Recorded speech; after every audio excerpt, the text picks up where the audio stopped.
S M Krishna ಪಟ್ಟಾಶೀಷ ಆಗಿರ್ತಕ್ಕಂಥ ನಿಯೋಜಿತ ಮುಖ್ಯಮಂತ್ರಿ ಡಿ ಕೆ ಶಿವಕುಮಾರ್ ಕೆಲವು ಸಲಹೆ ಸೂಚನೆಗಳನ್ನು ಪಡಿಬೇಕಾಗ್ತದೆ. ನಮ್ಮಂಥ ಹಿರಿಯ ಪತ್ರಕರ್ತರಿಂದ ಕೆಲವು ಸಲಹೆ ಸೂಚನೆಗಳು ಅತ್ಯಗತ್ಯ. ನೀವು ಮಾತಿನಲ್ಲಿ ಹೊರಟಿದೆ, ಅದರ ಹೃದಯ ಶುದ್ಧಿದೆ, ಅದರ ಹೊರಟು ಮಾತು ರಾಜಕೀಯದಲ್ಲಿ ನಡೆದಿಲ್ಲ. ಹೌದು, ಹಿಂದಿನ ಮುಖ್ಯಮಂತ್ರಿಗಳು ಹೊರಟು ಮಾತನ್ನು ಆಡಿ ಏನೇನಾತು ಎಲ್ಲವೂ ನಿಮಗೆ ಗೊತ್ತಿದೆ. ಕನಕಪುರದಿಂದ ಟಿಕೆಟ್ ಸಿಗದೆ ಇದ್ದಾಗ ಬಂಡಾಯವಾಗಿ ಆಯ್ಕೆ ಆದ್ರಿ. ಅದು ನಿಮ್ಮ ಗಟ್ಟಿತನ ತೋರಿಸಿದೆ. ಆಗ ಬಂಗಾರಪ್ಪನವರು ನಿಮ್ಮನ್ನು ಬೆಳೆಸಿದರು, ನಗರಾಭಿವೃದ್ಧಿ ಸಚಿವರನ್ನಾಗಿ ಮಾಡಿದರು. ಅವರ ಪಟ್ಟಾಶೀಷರು ನೀವು. ಏನು ಆಧ್ಯಾತ್ಮಿಕದಲ್ಲಿ ನಿಮ್ಮೊಬ್ಬ ರಾಜಗುರು ಇದ್ದರು, ಬೇಳೂರು ಶಂಕರನಾರಾಯಣ್ ದ್ವಾರಕಾನಾಥ್ ಗುರುಜಿ. ಅವರು ಈಗಾಗಲೇ ಇನ್ನೊಮ್ಮೆ ಹೇಳಿದ್ದಾರೆ 8 ವರ್ಷ ನೀವೇ ಮುಖ್ಯಮಂತ್ರಿ ಅಂತ ಭವಿಷ್ಯ ನುಡಿದ್ದಾರೆ. ಅದಿರಲಿ, ಈಗ ಮುಹೂರ್ತ ಬಂದಿದೆ, ಅದನ್ನು ಭಾಳ ಜಾಗರೂಕತೆಯಿಂದ ನೀವು ನಡೆಸ್ಕೊಂಡು ಹೋಗಬೇಕಾಗ್ತದೆ. ಎಲ್ಲ ಶಾಸಕರನ್ನ ವಿಶ್ವಾಸಕ್ಕೆ ತೆಗೆದುಕೊಂಡು ಹೋಗ್ಬೇಕಾಗ್ತದೆ. ಹೊಸ ಸಚಿವ ಸಂಪುಟ ಯಾವ ರೀತಿ ಅದು ಇನ್ನೂ ಕೂಡ ನಿಗೂಢ ಇದೆ. ಅಲ್ಲಿ ಎಷ್ಟು ಜನ ಅಸಮಾಧಾನ ಆಗ್ತಾರೆ, ಅವ್ರನ್ನ ಸಮಾಧಾನ ಯಾವ ರೀತಿ ಪಡಿಸ್ತಾರೆ ಗೊತ್ತಿಲ್ಲ. ಏನು ವಿಧಾನ ಪರಿಷತ್ ಕಳಿಸ್ತಿರೋ ಅಥವಾ MP ಆಗಿ ಕಳಿಸ್ತಿರೋ ಗೊತ್ತಿಲ್ಲ. 8 ಜನರ ನೀವು ಸಮಾಧಾನ ಪಡಿಸಲಿಕ್ಕೆ ಸಾಧ್ಯ ಇದೆ. ಆದರೆ ಹಿರಿಯ ಸಚಿವರು ಅವ್ರ ಸ್ಥಾನವನ್ನು ಕಳೆದುಕೊಂಡ್ರೆ ಸುಮ್ಮನೆ ಇರ್ತಾರ? ಇಲ್ಲ. ಬಂಗಾರಪ್ಪನವರು ಹೈಕಮಾಂಡ್ಗೆ ಶೆಡ್ ಹೊಡೆದು ತಮಗೆಲ್ಲ ಗೊತ್ತೇ. 2 ವರ್ಷ 16 ದಿವಸ ಆಡಳಿತ ನಡೆಸಿರು. ಆದರೆ ಅವ್ರೇನು ಹೇಳ್ತಾರೆ, ಮುಖ್ಯಮಂತ್ರಿ ಶಾಶ್ವತ ಅಲ್ಲ, ಅದರ ಮಾಜಿ ಮುಖ್ಯಮಂತ್ರಿ ಶಾಶ್ವತ ಅಂತ ಹೇಳ್ತಾರೆ. ಅದನ್ನು ನೀವು ಗಮನಿಸಬೇಕು. ನೀವು ಇತ್ತೀಚಲಾಗಿ ಪದೇ ಪದೇ ಕೆಲವು ಶಬ್ದಗಳನ್ನು ನೀವು ಹೇಳ್ತಿದ್ರಿ. ಏನು ಪ್ರಾರ್ಥನೆ ಫಲಿಸಿದೆ ಅಂತೇಳಿ. ಹೌದು, ಪ್ರಾರ್ಥನೆ ಏನೋ ಫಲಿಸಿದೆ. ಅದರ 2 ವರ್ಷ ನೀವು ಎಫ್ಸ್ಟೀನ್ ಫೈಲ್ ಯಾವ ರೀತಿ ಮೋದಿಯವರು ತಡೆ ಹಿಡಿದ್ರಲ್ಲ, ಟ್ರಂಪ್ ತಡೆ ಹಿಡಿದ್ರಲ್ಲ, ಆ ರೀತಿ ಇಲ್ಲಿ ಏನಾದರೂ ಇದ್ದಿದ್ರೆ ಅದನ್ನು ತಡೆ ಹಿಡಿದವ್ರು ಯಾರು? ಕೆಡಕ್ ಮಾಡೋರು ಹೆಚ್ಚು. ಅಂಥ ಫೈಲ್ಗಳು ಹೊರಗೆ ಬಂದರೆ, ಬೇರೆಯವರಿಂದ ಹೊರಗೆ ಬಂದರೆ ಅದು ಕೂಡ ಸಾಧ್ಯತೆ. ಯಾಕೆ ಮೂಢ ಹಗರಣ, ವಾಲ್ಮೀಕಿ ಹಗರಣ ಎಷ್ಟೊಂದು ಸರ್ಕಾರಕ್ಕೆ ಮುಜುಗರನ್ನು ತಂದು ಉಂಟು ಮಾಡಿದರು. ನಂತರ BJP ಸರ್ಕಾರಕ್ಕಿಂತ ಈಗಿನ ಸರ್ಕಾರ ಪರ್ಸೆಂಟೇಜಲ್ಲಿ ಸ್ವಲ್ಪ ಹೆಚ್ಚಿದೆ ಅಂತ ಹೇಳಿದರು. ಕಾಮಗಾರಿಯಲ್ಲಿ ಜಿಲ್ಲೆಗೆ 3ರಿಂದ 4 ಜನ ಶಾಸಕರು ದುಡ್ಡು ತಗೋತಾರೆ. ಬೇಳೂರು ಏನು ಕೃಷ್ಣನ ಶಾಸಕದಾರಲ್ಲ, ಅವ್ರು 3 ತಿಂಗಳ ಮೊದಲನ, ಬೇಲೂರು ಶಾಸಕ 3 ತಿಂಗಳ ಮೊದಲನ, ಕಾಮಗಾರಿಗಿಂತ ಮೊದಲನ ಬಿಲ್ ತಗೋತಾರೆ. ಅವನ್ನ ಕರೆದು ನೀವು ಕೇಳಬೇಕಾಗ್ತದೆ, ಅಂಥವ್ರ ಮೇಲೆ ನಿಗಾ ಇಡಬೇಕಾಗ್ತದೆ. ಬಂಗಾರಪ್ಪನವರು ಎಂಥ ಸ್ಟ್ರಿಕ್ಟ್. ಆದರೆ ನೀವು ವಿರೋಧ ಪಕ್ಷಗಳನ್ನು ಯಾವ ರೀತಿ ನೀವು ಹತೋಟಿಯಲ್ಲಿ ಇಡ್ತೀರಿ ಅದು ಕಾದು ನೋಡಬೇಕು. ಏತ ನೀರಾವರಿಗಳಿಗೆ ಹಣ ಕೂಡಿಸಿ ಇಲ್ಲಿ ಹೂಡಬೇಕಾಗಿದೆ, ಪರ್ಸೆಂಟೇಜ್ ತಡೆಗಟ್ಟಬೇಕಾಗಿದೆ. ಅನೇಕ ಜ್ವಲಂತ ಸಮಸ್ಯೆಗಳಿವೆ. ಆಗಾಗ ಹಿರಿಯರ ಮಾತನ್ನು ಕೇಳಬೇಕು. ಇನ್ನು ಸಿದ್ದರಾಮಯ್ಯವರು ಸೈಲೆಂಟಾಗಿ ಅಧಿಕಾರ ಕೊಟ್ಟಿದ್ದಾರೆ, ಅವರೇನೋ ಸೈಲೆಂಟಾಗಿ ಉಳಿತಾರಾ? ಕಾದು ನೋಡಬೇಕು. ಅವರು ಕೂಡ ಹಿರಿಯ ನಾಯಕರು. ಅವರು ಏನಾದರೂ ರಾಜ್ಯಸಭಾ ಸದಸ್ಯ ಕೊಟ್ಟು ಕೇಂದ್ರದವರು ಏನಾದ್ರು ತೆಗೆದುಕೊಂಡ್ರೆ ನಿಮ್ಮ ಅಡಚಣೆ ಭಾಳ ಕಡಿಮೆ. ಇಲ್ಲಾಂದರೆ ಅಡಚಣೆ ಮೇಲೆ ಅಡಚಣೆ ಹೆಚ್ಚು. 2 ವರ್ಷ ಪೂರೈಸಂದ್ರೆ ಭಾಳ ಕಠಿಣ ಇದೆ. ಸಿದ್ದರಾಮಯ್ಯವರು 3 ವರ್ಷ ತಮಗೆ ಬೇಕಂತ ಅಧಿಕಾರಿಗಳನ್ನು, ದುಷ್ಟರನ್ನ, ಭ್ರಷ್ಟರನ್ನ ಆಜುಬಾಜು ಇಟ್ಕೊಂಡಿದ್ದರಿಂದಲೇ ಅವ್ರ ಹೆಸರು ಕೆಟ್ಟಿತ್ತು. ಹಾಗೆ ನಿಮ್ಮದು ಪರಿಸ್ಥಿತಿ ಆಗಬಾರ್ದಲ್ಲ. ನಿಮ್ಮ ಸುತ್ತಮುತ್ತ ಯಾರ್ಯಾರಿದ್ದಾರೆ ನಮ್ಗೆ ಗೊತ್ತಿದೆ. ಅವರನ್ನು ಆದಷ್ಟು ದೂರ ಇಡ್ತೀರಾ? ಸಾಧ್ಯ ಇಲ್ಲ.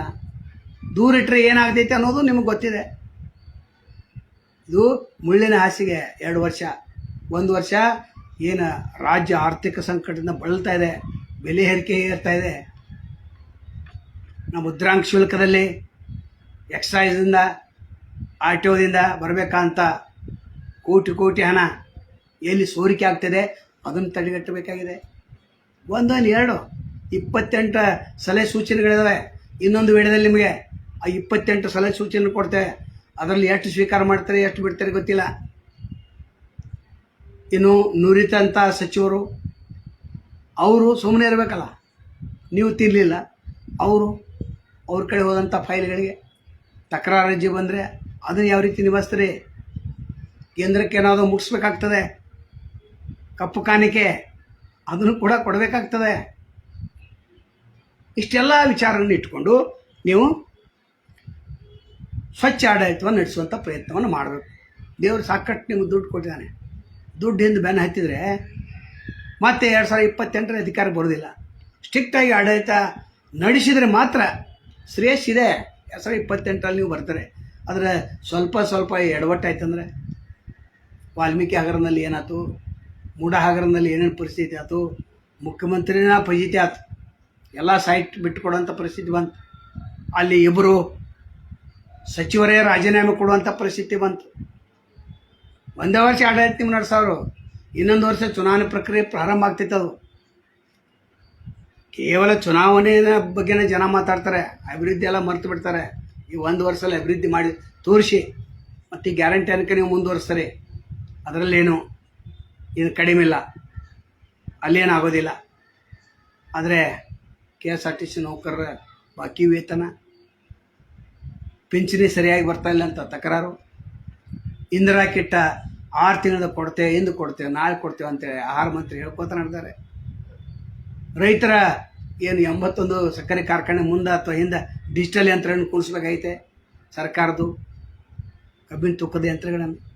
ಅದು ಕೂಡ ಒಂದು ದೊಡ್ಡ ಸಮಸ್ಯೆನೇ ಇದೆ. ಸಣ್ಣ ವಿಷಯ ಆದರೂ ಇವು ದೊಡ್ಡ ವಿಷಯಗಳು. ಅಂದರೆ ಇಲ್ಲಿ ಹಿರಿಯರ ಮಾರ್ಗದರ್ಶನ ಭಾಳ ಮಹತ್ವದ್ದು. ದುಷ್ಟ ಅಧಿಕಾರಿಗಳನ್ನು ಆಜುಬಾಜು ಇಟ್ಕೊಂಡ್ರೆ ಮುಗಿದ ಕತೆ. ಅವರೇ ನಿಮ್ಮನ್ನು ಮುಗಿಸ್ತಾರೆ. ಯಾವ ರೀತಿ ಯಡಿಯೂರಪ್ಪ ತಮ್ಮ ಮಗನಿಗೆ ಎಲ್ಲ ಅಧಿಕಾರ ಕೊಟ್ಬಿಟ್ರಲ್ಲ, ಅಲ್ಲಿ ಹೋಗ್ರಿ, ಅಲ್ಲಿ ಕೇಳ್ಕೊಂಬರಿ, ಅಲ್ಲಿ ಸಹಿ ಮಾಡ್ಕೊಂಬರಿ, ಅಲ್ಲಿ ಕೆಟ್ಟ ಹೋಯ್ತಲ್ಲಿ. ಇಲ್ಲಾಂದ್ರೆ ಇನ್ನೂ ಒಂದು ಸಹಿತ ಅವರ ಮುಖ್ಯಮಂತ್ರಿ ಇರ್ತಿದ್ರು, ನೀವೆಲ್ಲಿ ಇರ್ತಿದ್ರಿ? ಇಲ್ಲ, ಹಿಂದಿನ ಎಲ್ಲ CMಗಳು ಅನೇಕ ತಪ್ಪುಗಳ ಮೇಲೆ ತಪ್ಪುಗಳನ್ನು ಮಾಡ್ಕೋತ ಬಂದರೆ. JH ಪಾಟೀಲ್ ಅವರು ಹೆಣ್ಣು ಹೆಣ್ಣನ ದೌರ್ಬಲ್ಯ ಅಂದರು. ಆ ಒಂದೇ ಒಂದು ಮಾತು ಅವರನ್ನು ಎಷ್ಟು ಕಾಡ್ತು.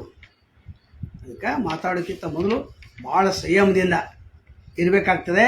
ನಂತರ ಏನು ಪ್ರತಿಜ್ಞಾ ವಿಧಿ ಸ್ವೀಕಾರ ಮಾಡಿರ್ತಾರಲ್ಲ, ಸ್ವೀಕಾರ ಆದ ನಂತರ ಯಾವುದು ಒಳ್ಳೆಯದು ಯಾವುದು ಕೆಟ್ಟು ಪರಿಶೀಲನೆ ಮಾಡಲಿಕ್ಕೆ ಭಾಳ ಕಠಿಣ ಇದೆ. DCM ಹುದ್ದೆ ಬೇರೆ, CM ಹುದ್ದೆ ಬೇರೆ. ಇದನ್ನು ನಿಭಾಯಿಸ್ಕೊಂಡು ಹೋಗ್ಬೇಕಾದ್ರೆ ಸ್ವಲ್ಪ ಕಾಲಾವಕಾಶ ಬೇಕು, 6 ತಿಂಗಳು ಬೇಕು. ಆ 6 ತಿಂಗಳ ಒಳಗೆ ದ್ವಾರಕಾನಾಥ್ ಗುರುಜಿ ಅಂತವ್ರನ್ನ ಭೇಟಿಯಾಗಿ, ಸಿದ್ದರಾಮಯ್ಯವ್ರನ್ನ ಪದೇ ಭೇಟಿಯಾಗಿ, ಯಾವುದಕ್ಕೆ ಭೇಟಿ ಆಗುತ್ತೆ ಅದಕ್ಕೆ ಭೇಟಿ ಆಗ್ಬೇಕು. ಇಲ್ಲಾಂದರೆ ಇಲ್ಲಿಯವ್ರು ಅಲ್ಲಿ ಹೇಳ್ತಾರೆ, ಅಲ್ಲಿಯವ್ರು ಇಲ್ಲಿ ಹೇಳ್ತಾರೆ. ಅದೊಂದು ಗೊಂದಲ ಸೃಷ್ಟಿ ಆಗೇ ಆಗ್ತೈತೆ. ಅದು ಇನ್ನು ಅಬಕಾರಿ ಹಗರಣದಲ್ಲಿ ಎಷ್ಟೊಂದು ದಾಂಧಲೆ ಆಯ್ತು. ಆದ್ರೆ ಮುಚ್ಚಾಕಿರು, ಮುಚ್ಚಕ್ಕಂಥ ತಾಕತ್ತಿದೆ. ಯಾಕಂದ್ರೆ 135-36 ಶಾಸಕರಿದ್ದಾರೆ.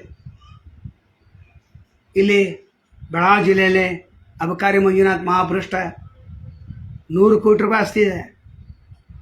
14 ವರ್ಷದಿಂದ ಅವ್ರನ್ನ ಬದಲಿ ಮಾಡೋಕ್ಕಾಗ್ತದ ನಿಮಗೆ?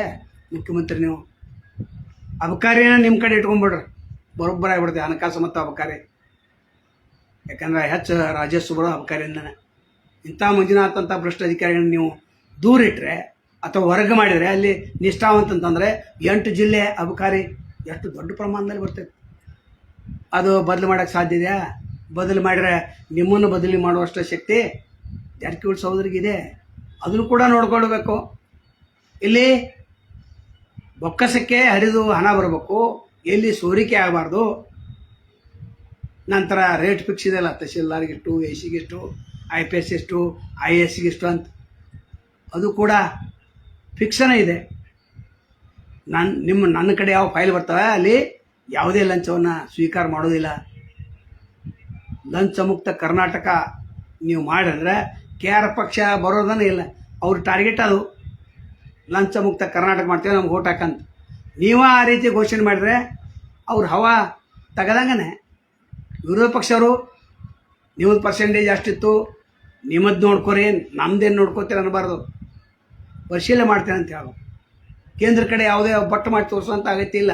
ಬೆಂಬಲ ಬೆಲೆ ಆಗಲಿ ಅಥವಾ ಕೃಷಿ ಉತ್ಪನ್ನಗಳ ಕಾಯ್ದೆ ಬಗ್ಗೆ ಆಗಲಿ, ಇಥೆನಾಲ್ ಹಂಚಿಕೆ ಬಗ್ಗೆ ಆಗಲಿ, ಅಥವಾ ಸಕ್ಕರೆ 70-30% ಅದ್ರ ಬಗ್ಗೆ ಚರ್ಚೆ ಮಾಡಿರಿ.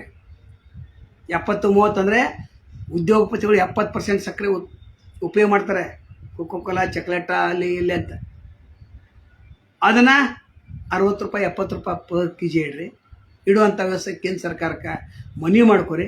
ಅಗತ್ಯ ವಸ್ತುಗಳಿಂದ ಅದನ್ನು ದೂರ ಇಟ್ಟರೆ ಆಗ್ತೈತೆ. ಅದು ಮನವಿ ಮಾಡ್ಕೋಬೇಕಷ್ಟೇ. ನಿಮ್ಮ ಕೈಲಿ ಏನು ಗೊತ್ತಿದೆ, ನಿಮ್ಮ ಕೈಲಿದ್ದಿದ್ದು ನೀವು ಮಾಡಿರಿ. ಕೇಂದ್ರ ಸರ್ಕಾರಕ್ಕೆ ಏನು ಮಾಡಬೇಕು ಸಲಹೆ ಸೂಚನೆ ಮೇಲಿಂದ ಮಾಡಿ ಕೊಡ್ಕೋತೀರಿ. ರೈತ ಏನಾಗ್ತಾನೆ, ನಿಮ್ದು ಏನು ಬೇಡಪ್ಪ, ಗ್ಯಾರಂಟಿ ಬೇಡ, ನಿಮ್ಮದು 5,000, ನಿಮ್ದು 500 ರೂಪಾಯಿ ಬೇಡ, ನಮ್ಗೆ ಒಳ್ಳೆ ಕರೆಂಟ್ 10 ತಾಸು 3 phase ವಿದ್ಯುತ್ ಕೊಡ್ರಿ, ನಂತರ ನೀರು ಕೊಡ್ರಿ ಸಾಕು, ನಮಗೆ ಬೇಡ ಅಂತಾರೆ. ನದಿಗಳಿವೆ, ಡ್ಯಾಮ್ಗಳಿವೆ, ಉಪಕಾಲುಗಳಿವೆ, ನದಿ ನೀರು ಹರಿತಾ ಇಲ್ಲ. ಎಷ್ಟು ತುಂಗಭದ್ರಾ ಅಲ್ಲಿ ಒಬ್ಬರು ಮುಕ್ಕಾನವರು ಹೋರಾಟ ಎಷ್ಟು ಮಾಡತ್ತಾರ, ಎಲ್ಲ ಇದೆ. 5,000 ಎಕರೆಗೆ ನೀರಾವರಿ, ಹೆಕ್ಟರ್ ನೀರಾವರಿಗೆ ನೀರು ಸ್ವಂತ ಸಾಮರ್ಥ್ಯ ಇದ್ದರೂ ಕೂಡ ಉಪಕಾಲುವೆಗಳಿಗೆ ರಿಪೇರಿಗೆ ದುಡ್ಡಿಲ್ಲ, ಬಂದು ಮುಟ್ತಾ ಇಲ್ಲ, ನಿಧಾನಗತಿಯಿಂದ ಕೆಲಸ ಆಗ್ತಾ ಇದೆ. ಕೇವಲ 500-600 ಹೆಕ್ಟರ್ಗೆ ನೀರು ಹೋಗ್ತಾ ಇದೆ. ನಾವು ಬಡತನದಲ್ಲಿ ನಳ್ತಾ ಇದ್ದೇವೆ ಅಂತ ಆ ಹೋರಾಟಗಾರರು. ಅಂಥ ಹೋರಾಟಗಾರನ ಕರೆಸಿ, ಕೃಷಿ ತಜ್ಞರನ್ನು ಕರೆಸಿ, ಆಗ ಮಾತ್ರ ಮೀಟಿಂಗ್ ಮೇಲೆ ಮೀಟಿಂಗ್ ಆಗಬೇಕು. ಎಲ್ಲ ಪರಿಸರವಾದಿಗಳು ಮೀಟಿಂಗ್ ಆಗಬೇಕು, ದಲಿತ ಸಂಘರ್ಷ ಸಮಿತಿ ಹೋರಾಟಗಾರ ಮೀಟಿಂಗ್ ಆಗಬೇಕು, ಕನ್ನಡ ಹೋರಾಟಗಾರ ಮೀಟಿಂಗ್ ಆಗಬೇಕು. ಮೀಟಿಂಗ್ ಮೇಲೆ ಮೀಟಿಂಗ್, ಅದರ ಫಲಶ್ರುತಿ ಆಗಬೇಕು. ಮತ್ತು ಪ್ರತಿ ಜಿಲ್ಲೆಗೆ ನೀವು ಭೇಟಿ ಕೊಟ್ಟಾಗ ಅದ್ದೂರಿ ಸ್ವಾಗತ ನೀವು ಅಲ್ಲಿ ಮಾಡಂದರೆ ಅಲ್ಲದು. ಬರೋದು ನಿಮ್ಮ ಕೆಲಸ ಮುಗಿಸೋದು, ಹೋಗಿಬಿಡೋದು. 31 ಜಿಲ್ಲೆಗೆ ಅಡ್ಡಾಡಬೇಕಾಗಿದೆ. ಖಾಲಿ ಚಕ್ರ ಕಟ್ಕೊಂಡು ಅಡ್ಡಾಡ್ಬೇಕು. ಮತ್ತು CM ಕುರ್ಚಿಯಲ್ಲಿ ಆಫೀಸಾಗಿ ಕೊಡ್ಬೇಕು. ಮತ್ತು ಆಗು ಹೋಗುಗಳು ನೋಡ್ಬೇಕು. ಕೇಂದ್ರದ ನಾಯಕರು ಬರ್ತಾರೆ, ಹೈಕಮಾಂಡ್ ನಾಯಕರು ಬರ್ತಾರೆ. ಅವ್ರೇನು ಕೊಡೋದು ತೊಗೋದು ಅದು ನಿಮಗೆಲ್ಲ ಗೊತ್ತಿದೆ. ಅದನ್ನು ನಿಭಾಯಿಸ್ಬೇಕು. ಇಲ್ಲಿ ಸಚಿವರು ನಿಭಾಯಿಸ್ಬೇಕು. ಇಲ್ಲಿ ಅನೇಕ ನಿಗಮ ಮಂಡಳಿಗಳಿವೆ, ದುಡ್ಡನೇ ಇಲ್ಲ, ಬಿಳಿ ಆನೆಗಳಿವೆ, ಅವತ್ತನ್ನು ಕಡಿತ ಮಾಡಬೇಕು. ಇಷ್ಟೆಲ್ಲ ಅನೇಕ ಸಮಸ್ಯೆಗಳಿವೆ. ನಿಮ್ಮ ಮಂತ್ರಿಮಂಡಲ ಯಾವ ರೀತಿ ಆಗ್ತೈತಿ ಅದರ ಮೇಲೆ ನಾವು ಇನ್ನೊಂದು ವರದಿಯನ್ನು ಮಾಡ್ತೇವೆ. ಯಾವ ಮಂತ್ರಿ ಏನಿದ್ದ, ನೀವು ಹಿಂದಿನ 3 ವರ್ಷದಲ್ಲಿ ಯಾವ ರೀತಿ ಕೋಟ್ಯಾಂತರ ರೂಪಾಯಿ ಗಳಿಸಿರು, ಈಗ ಮತ್ತು ಅವರನ್ನು ನೀವು ತೊಂದರೆ ಇನ್ನು ಎಷ್ಟು ಕೋಟಿ ಗಳಿಸ್ತಾರ, ಅದು ಎಲ್ಲವನ್ನು ಸಮಗ್ರವಾಗಿ ಹೇಳ್ತಾರೆ. ನಮ್ಮಂಥವ್ರ ಸಲಹೆ ಸೂಚನೆಗಳನ್ನು ನೀವು ತಿಳ್ಕೊಂಡ್ರೆ ಸರ್ಕಾರ ಸುಭದ್ರ ಆಗ್ತೈತೆ, ನಂತರ ಸರಿ ದಾರಿಗೂ ಕೂಡ ಸಾಗ್ತೈತೆ. ನಮಸ್ಕಾರ.